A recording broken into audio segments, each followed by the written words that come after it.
Hello beautiful people र आज चाहिँ मैले लिएर आएको छु यो बिचरा चराको भिडियो र यो चरा चाहिँ एक दिन उडेर जान्छ होला है एउटा मेमोरी पनि हुन्छ भनेर चाहिँ मैले यो भिडियो गरिरहेको छु र यो चरा चाहिँ कसरी घरमा छ भन्ने कुरा चाहिँ हिजोको हप्ता अस्ति स्याटरडे चाहिँ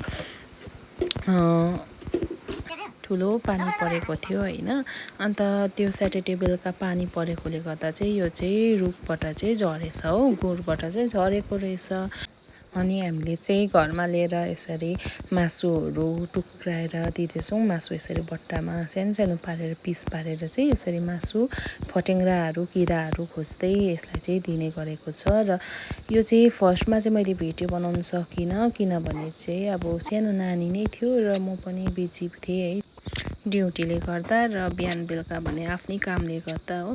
सो यो चाहिँ फर्स्टमा भेट्दाखेरि चाहिँ यसको पखेटाहरू है पुत्लाहरू केही पलाएको थिएन। अहिले चाहिँ एक हप्तामा चाहिँ यत्रो भयो है। अस्ति स्याटरडे भेटेको र हिजो चाहिँ हाम्रो यो चरा चाहिँ एक हप्ता भएको छ, 1 विक भयो हामीले भेटेको चाहिँ र यतिको भएको छ। यिनीहरूले हिँडेको अब हिँड्नु त हिँड्दैछ, एउटा चाहिँ हिँड्दैछ र यताउता उयो गर्दैछ।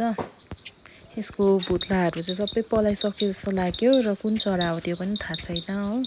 तर यिनीहरू उड्नु चाहिँ अब अलिकति पनि उडेको छैन, हिँड्नु चाहिँ अलिअलि हिँड्दैछ एउटा चाहिँ र एउटाको चाहिँ सायद खुट्टामा अलिक खुट्टा भाँचिएको छ कि के भएको छ।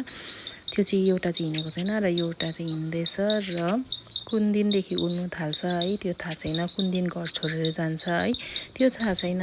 तर अब एउटा रिमेम्बर हुन्छ, त्यही भएर चाहिँ म चाहिँ यो भिडियो सानो क्लिप लिइरहेको छु हो। एकदमै माया लाग्दो छ। यसरी उनीहरूलाई भोक लागेपछि कराउँछ हो, अन्त उनीहरूलाई यसरी चारो दिनुपर्छ, खान्छ। जब अगायो भनेपछि चाहिँ उनीहरूको त्यो मुखमै पुऱ्याइदिँदा पनि गर्दैन हो। अन्त उसको आमाले कसरी दिन्छ हामीले पनि त्यसरी नै माथिबाट चाहिँ यसरी गरेर झारिदिने गरेको छौँ। हेर्नुहोस् न, अब हातमा लिँदाखेरि चाहिँ यत्रो छ यो बच्चा चाहिँ। अब उड्ने प्र्याक्टिस गर्छ होला सायद है हो। पखेटाहरू सबै आइसक्यो। बिचरा उसको आमाले कति खोजिरहेको होला। अब जानु दिनु पनि भएको छैन, पछाडिन्छ। प्र्याक्टिस जारी छ उसको, प्र्याक्टिस गर्न थाले है।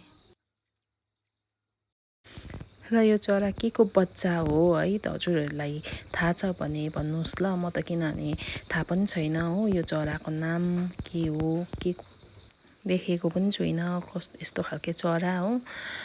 र हामीले चाहिँ यसरी राखेको छौँ घरमा हो। अन्त उसको गुँड चाहिँ यस्तो बनाइदिएको छ। सानोमा चाहिँ हामीले चाहिँ यसरी टोपीमा आमाको टोपी उल्टा गरेर तातो बनाएर राखेको थियौँ र दिउँसो चाहिँ हामी बाहिर निकाल्ने गरेको छौँ र बिहान बेलुका चाहिँ हामी भित्र रुमभित्र राख्छ। र यहाँ चाहिँ हामीले यसरी पापाले चाहिँ यसरी बनाइदिनु भएको छ हो। अब उनीहरू उड्यो भने चाहिँ यहीँभित्र उड्नु सिक्छ, नभए चाहिँ पछाडिन्छ है। फेरि हाम्रो घरमा चाहिँ कुकुर बिरालो छ र त्यतै डर तिनीहरूले खाइदिन्छ भनेर हो। त्यसै कारण यो जाली लगाएर पापाले चाहिँ मजाले बनाइदिनु भएको छ। अलिक ठुलो भएपछि चाहिँ नभए चाहिँ यिनीहरू चाहिँ यही टोपीभित्रै बस्थ्यो हो। यस्तो चाहिँ। So thank you for watching my short video. Bye by.